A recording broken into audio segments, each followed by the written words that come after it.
Ramazan öğrenin Müslüman adı Aydaymalı mı?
Aslı köyün hanlar ağır iyi.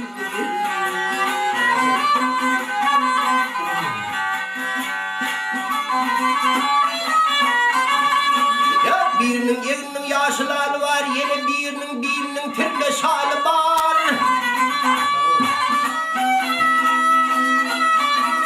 Ya yine birinin akülünün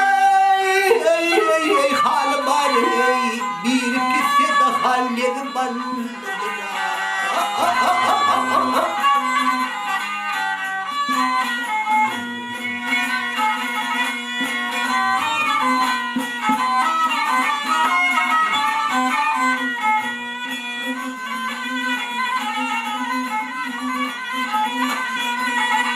Türklerin seni biliri çoktur. Bir nemler körün kuva kadına, bir nemler pasın bakar yavruna.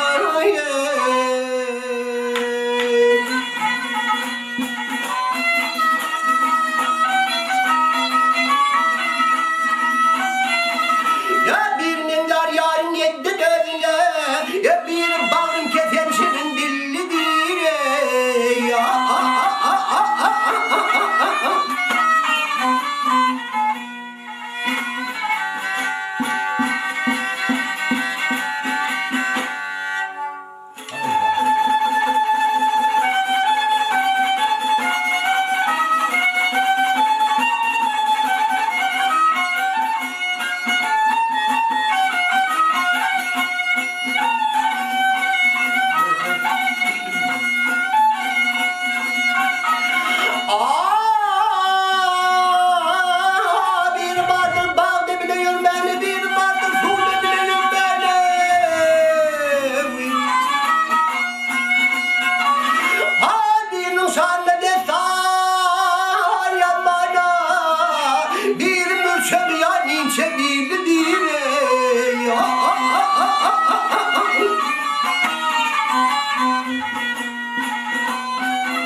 Ya ikizi çergelin bir yolcu var ya, şahane birinin kedi.